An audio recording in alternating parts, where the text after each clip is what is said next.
Welcome, Mr. Yusuf Usman, one of our very important health practitioners here in the Middle East. Actually, he is based in Qatar. It is better to lead the word from the horse mouth. Let me allow Mr. Dr. Yusuf. Can you introduce us yourself, who you are, your schooling, your profession, your experience with mental health or with health in general, before we give you the floor? Assalamu alaikum wa rahmatullahi ta'ala wa barakatuh. And I would start saying Ramadan Kareem to everyone. And at the beginning, أتمنى للكل يعني رمضان كريم وإن شاء الله ربنا يتقبل صالح الأعمال.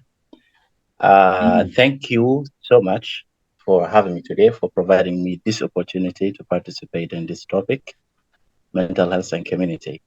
So briefly, I'm Yusuf Osman Muhammad Ali. I'm a nurse psychiatry. I'm a graduate of Khartoum University in 2014.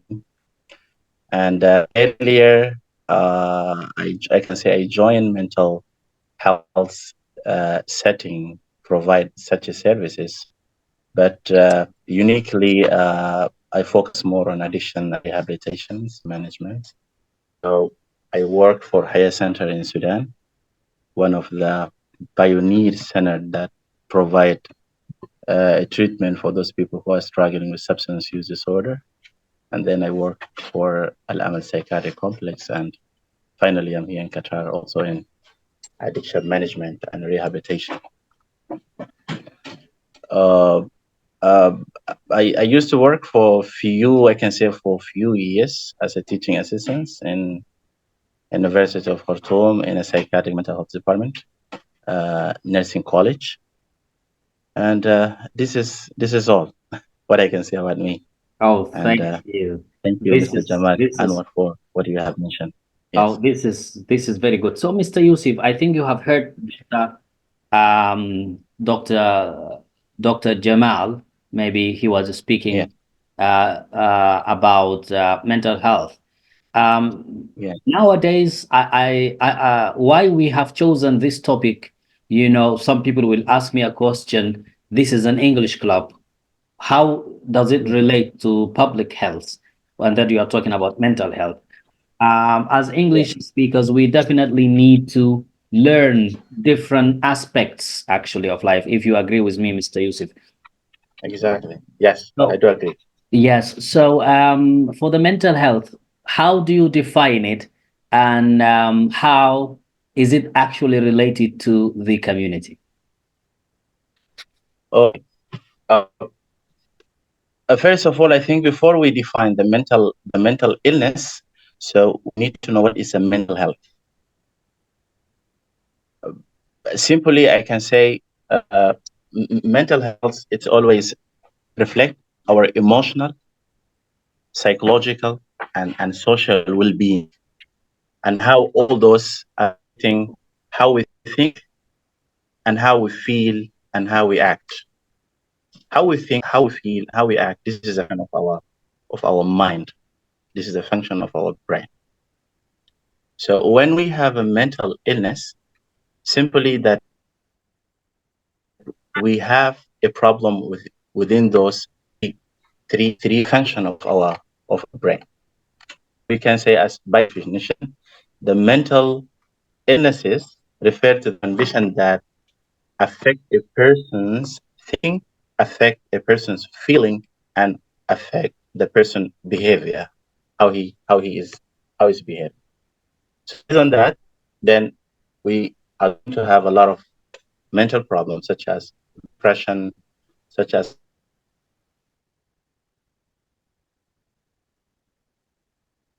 anxiety, Mr. Yusuf, you are breaking. Your voice is going and coming. and extra and mental illnesses. I think the second question you was talking how that one is related to the community. Yeah. Can Am you I right? please? Yes, but can you adjust your mic or something? There is some breaking in your voice. Okay. So is it clear like this? You're Is it very okay clear. now? Very clear. That's fine. So do I need to repeat what I have said? No, no, no, no. Just go ahead with the next topic. I mean, the next question. That's fine. So if we come to talk about the community, so what is the relationship like between the community and the mental health? We do believe that community it's a very important and element for our mental health for many reasons. One of the reasons that everyone needs something called belonging. Everyone needs something called support, and also you need a purpose. That why do you live? So defining of those three elements, which is belonging, support, and purpose, here we can understand the importance of the community in our mental health. For example, support. You will find that whenever you are struggling with something, you need someone to talk. So people that you need to when you are struggling, this is your own community. When you do not have anyone to talk, seeking for support, so you are going to suppress that bad feeling deep inside you. As long as you are keeping that deep inside you, it means it will turn in terms of negative symptoms. You might have anxiety, you might have depression, you might have a lot of things. So one of the purposes of is support. When you don't have a community, I mean, you miss that support. And the sense of belonging, belonging as well. Uh, Simply, the sense of belonging includes the ability for us to feel that we are a part of the community. When you doesn't have that feeling of belonging, you will feel isolation. You will feel you are isolated. So simply, some people with a mental illness has I can say pathologically they have that sense of isolation, that sense of loneliness, no support in them. So whenever there is a community and that community is a healthy community, he can provide that kind of support, that kind of belonging, then your mental health will be more better, more enhanced. And finally, we talk about the purpose.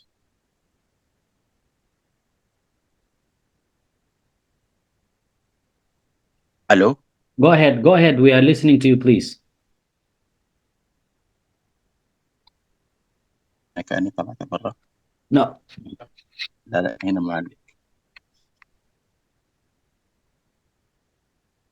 ها.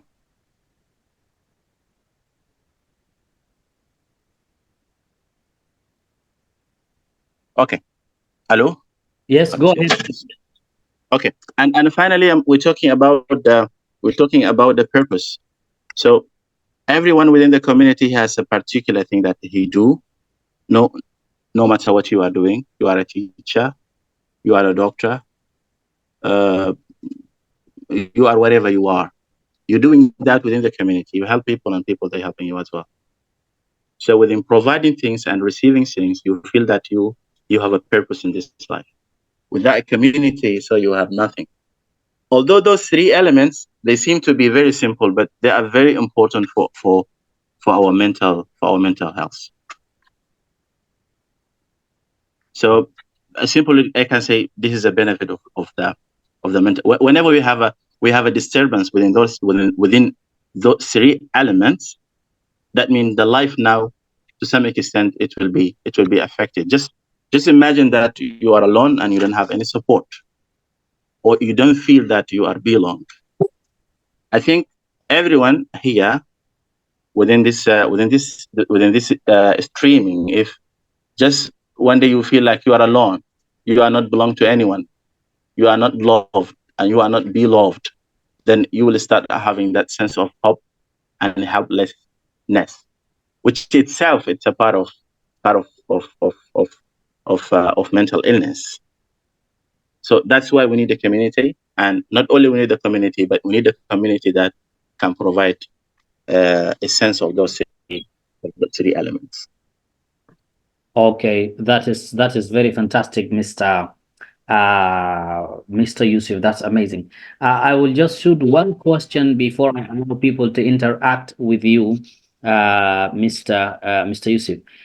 Nowadays, Mr. Dr. Jamal spoke about the situation, the war situation, and the savage situation that's happening to the people right now. And he said that actually affect people's mental health and they might actually feel sick. I want you to elaborate more on how technology and social media could actually affect mental health.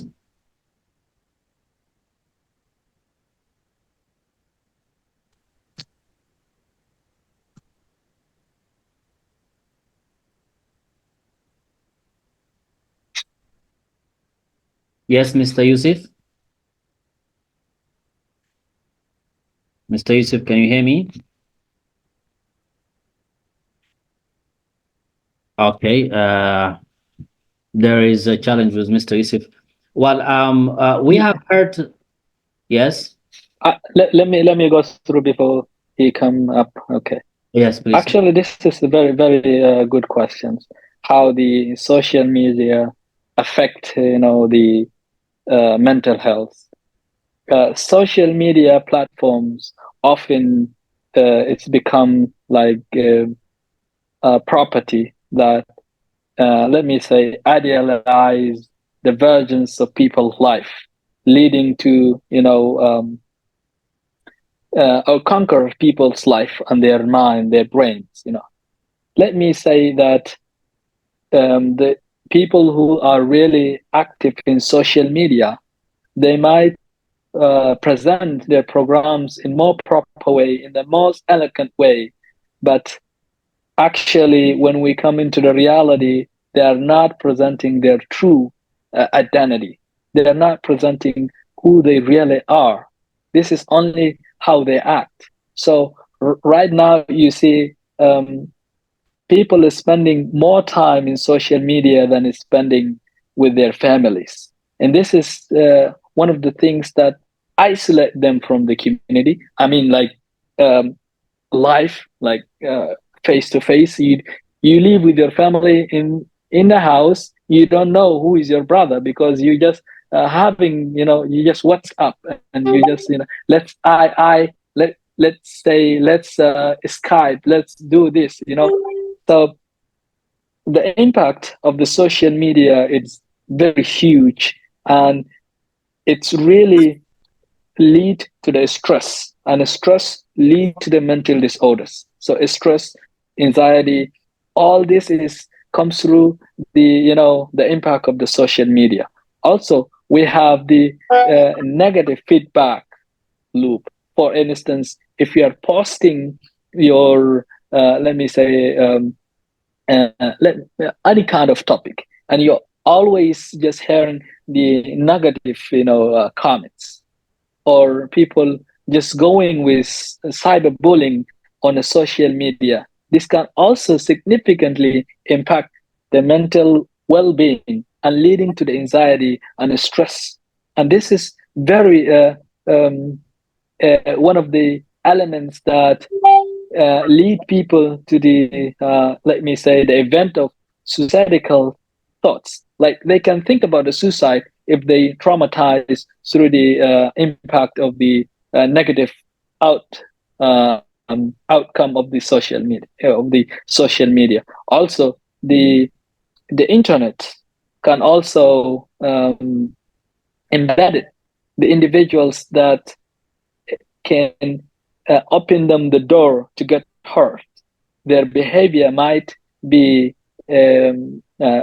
changed because they always interacting with the people's face to face, but there is not really interactions, and also fear of missing their social media platforms, and they're trying to let me say go through the shows and broadcasts, reels and other live, creating their,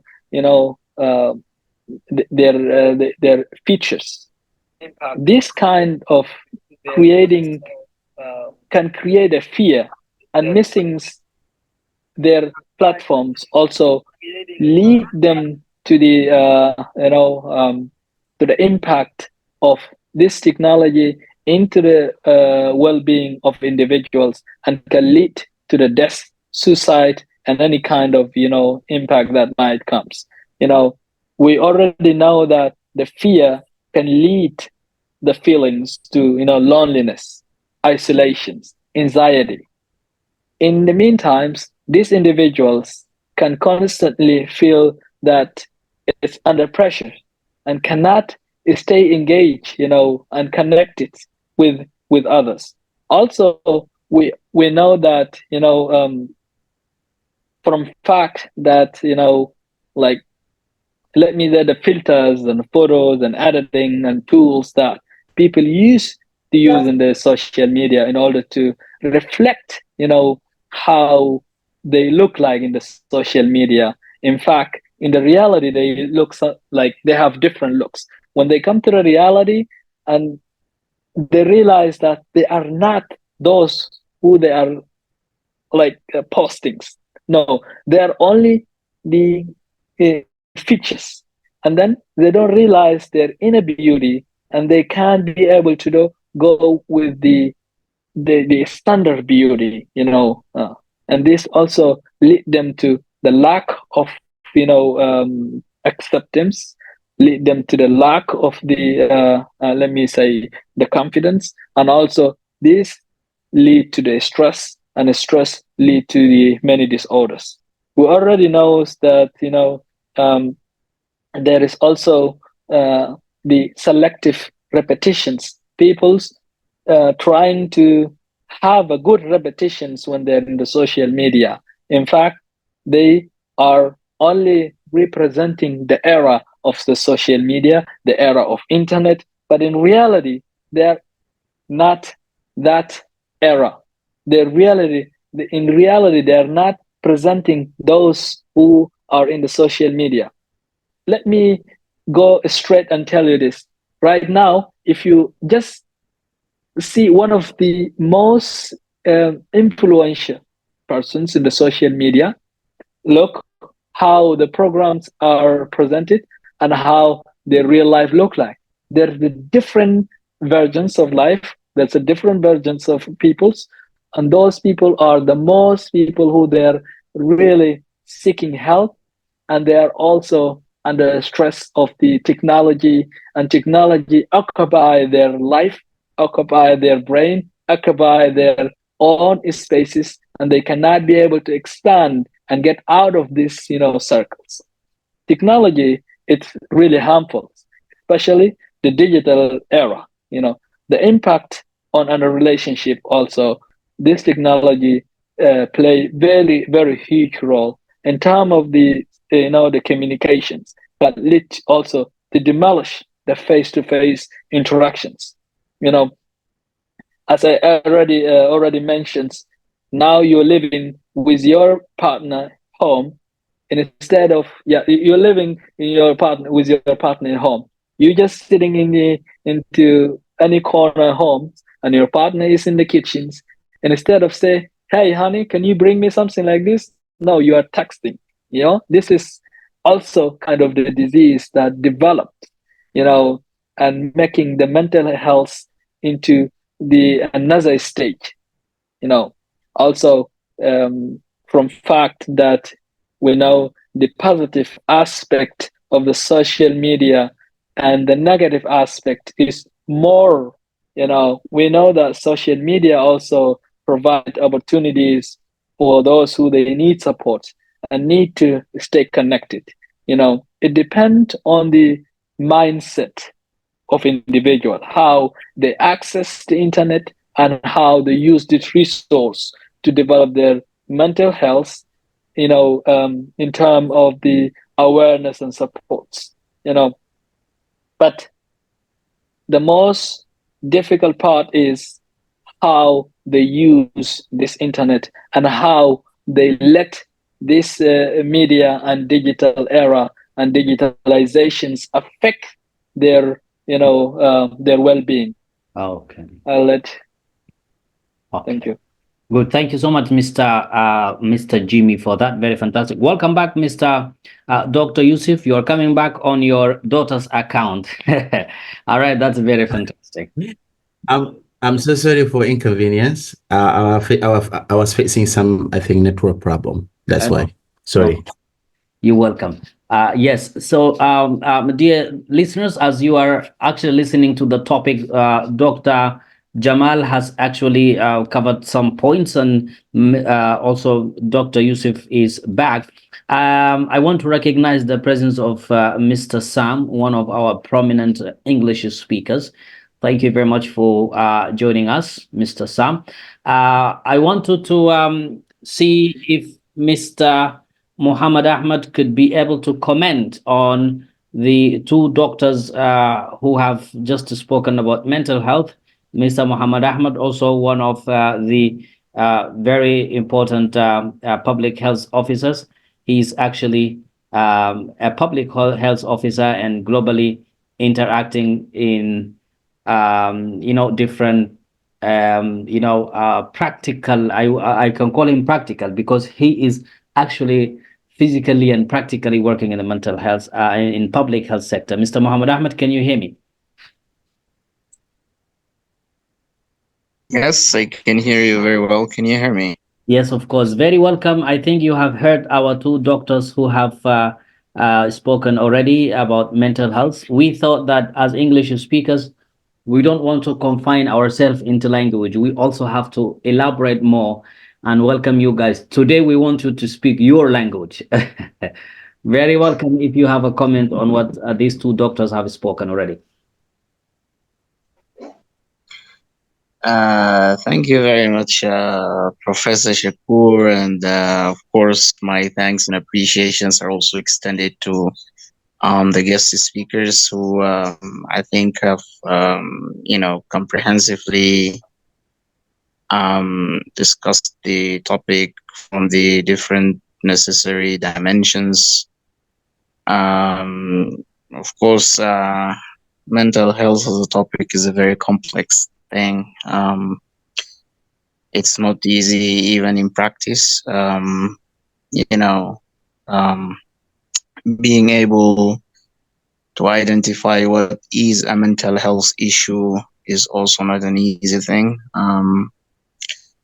We have seen that struggle and how people, especially in developing countries, find it very difficult to establish a case and be able to say this is a mental health case, because as I said, it's just not easy to define, and what is not easy to define, it's also not easy to treat.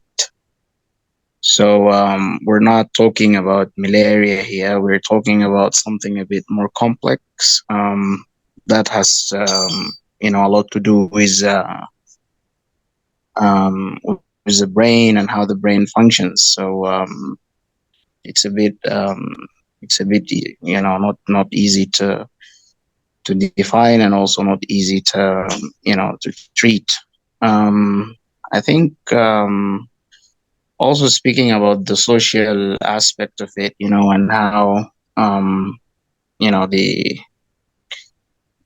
the community itself, especially in countries like Sudan, and how they see mental health issues, the stigma associated with with the mental health issue, and even if they know someone is suffering from a mental health disorder, it's usually very difficult to take a step towards the management of that case. We're seeing people who feel reluctant, or maybe unwilling, or maybe afraid because of the stigma. They don't want to take a step forward to kind of have that situation managed. So it's a bit complicated also from the social aspect, and it's also an area that's not properly looked at by the policy makers, like including the Ministry of Health, for instance, or Ministry of Social Affairs, you know, they don't invest very well in this area. You find them pretty much focused on the management of communicable disease and you know, looking into managing different, the infectious diseases rather than looking into the mental health area. So it's just so complex, and it's not easy to spot. So I think I will leave it there. The speakers have really covered the topic from different dimensions, and I'm not gonna go deep and dig deeper into the issues, but maybe just a reminder around the definition of health as general. You know, the World Health Organization defines health as a state of, you know, being physically, socially, and mentally okay, and not just the absence of disease. Because people think about health as as the absence of disease. But that's not how WHO defines health. They think health is a state of, you know, complete physical, mental, and social well-being. So it's not just about not having an illness, but it's also about being fine in terms of social and mental aspects. So that makes it very difficult to call someone healthy. And yeah, of course, mental health is one area that makes it complex.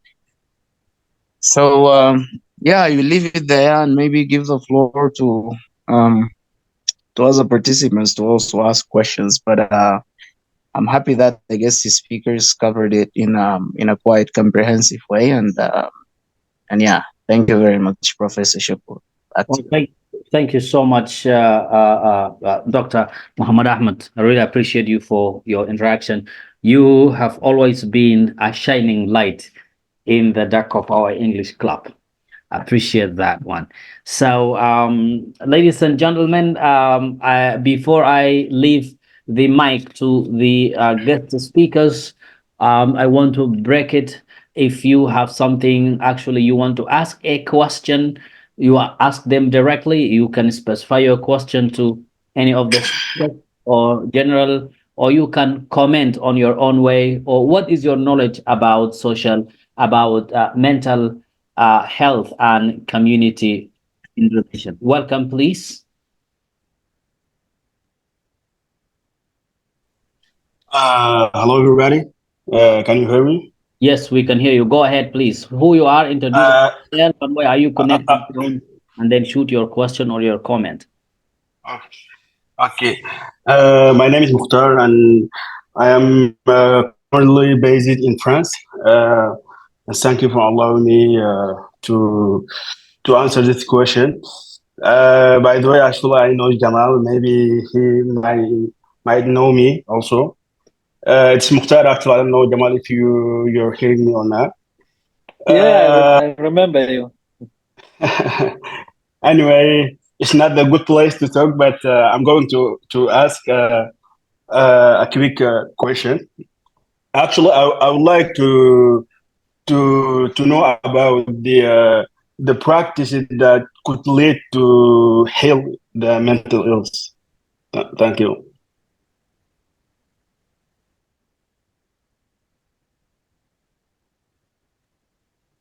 His questions for me. Are you asking me? Okay. Actually, Okay.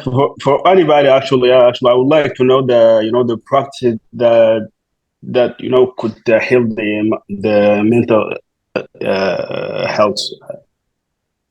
Thank you very much. It's a really very important question.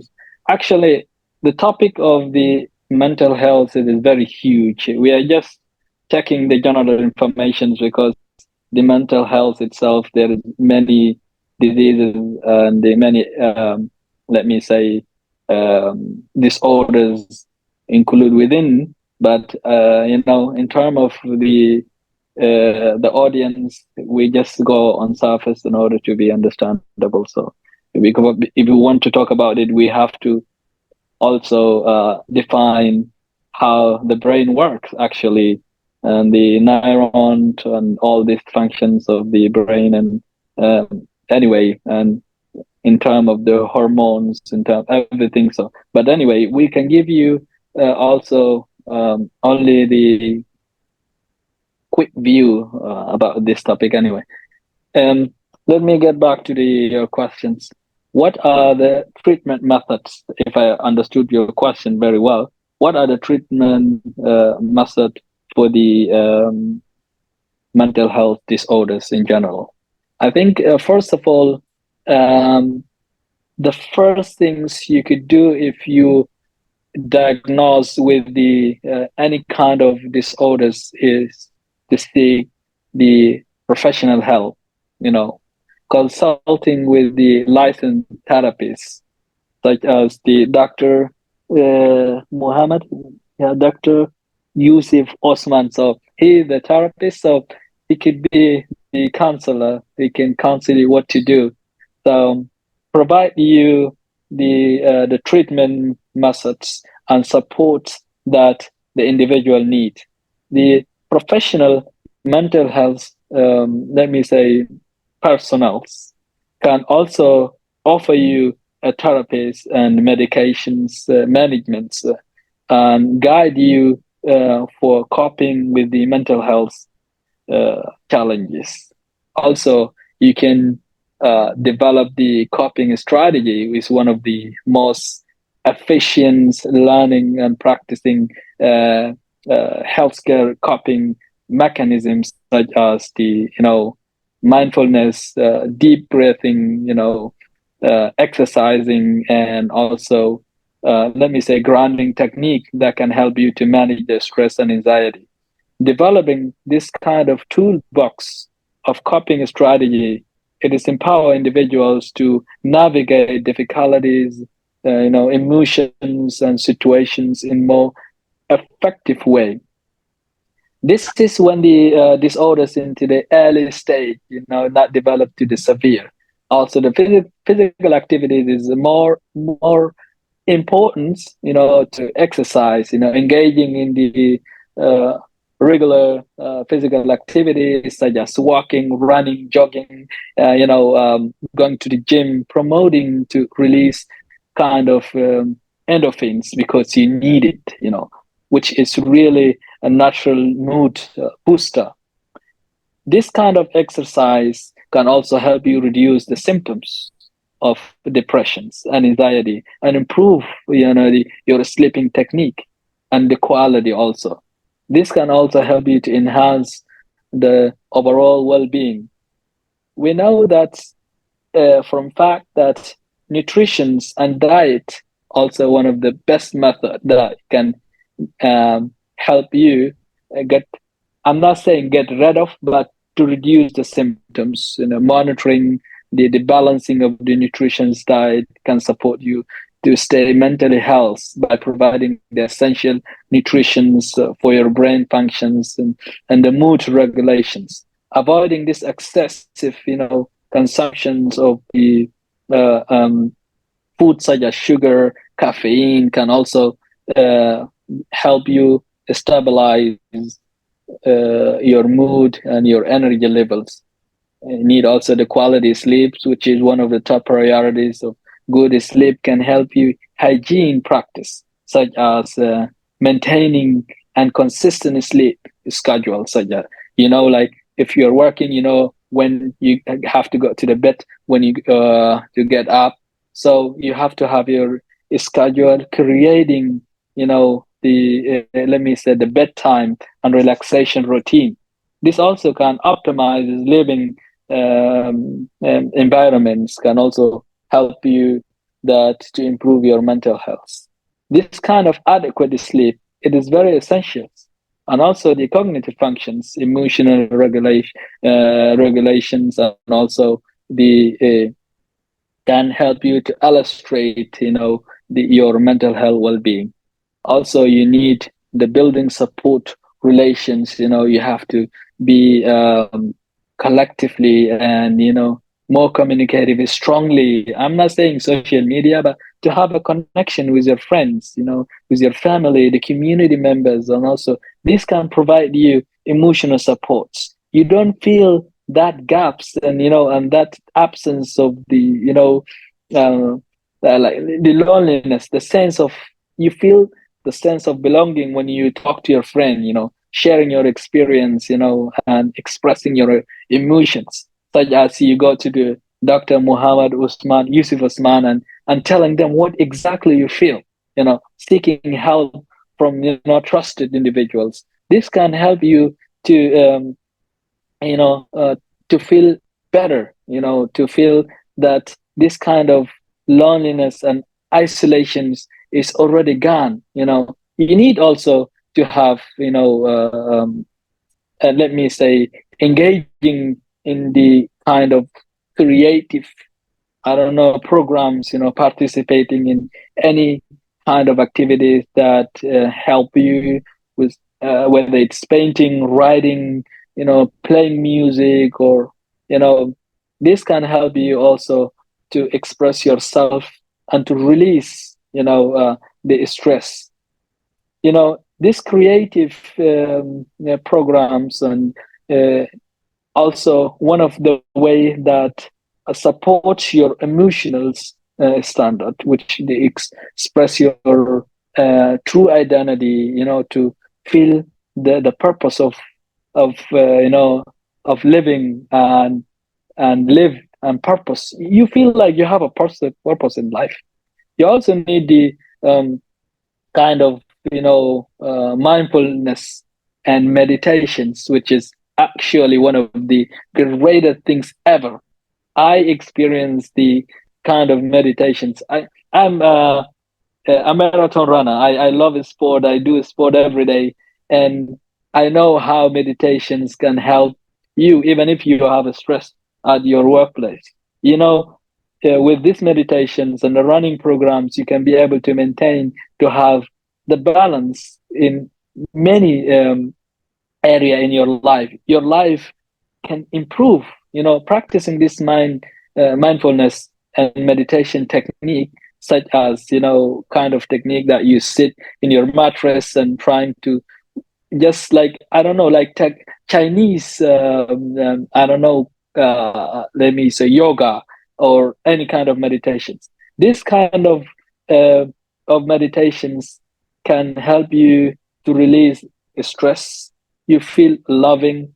You feel like you're promoting yourself and giving a credit to yourself that you are getting to the next stage. This can help you to sit yourself with yourself, ask yourself questions why and how I get to this stage.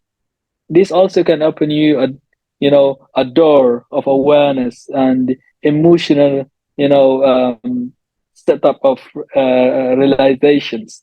So I am personally practice meditations, and this helped me a lot. I came into the positions where I have like a lot of stress of work. I have to work couple of shift, which is very very difficult. I'm saying having the conflict with your colleagues. These can help you a lot, and the feeling with this sense of the mindfulness, can help you to control your feelings, go with a lot of process. You can reduce any kind of anxiety.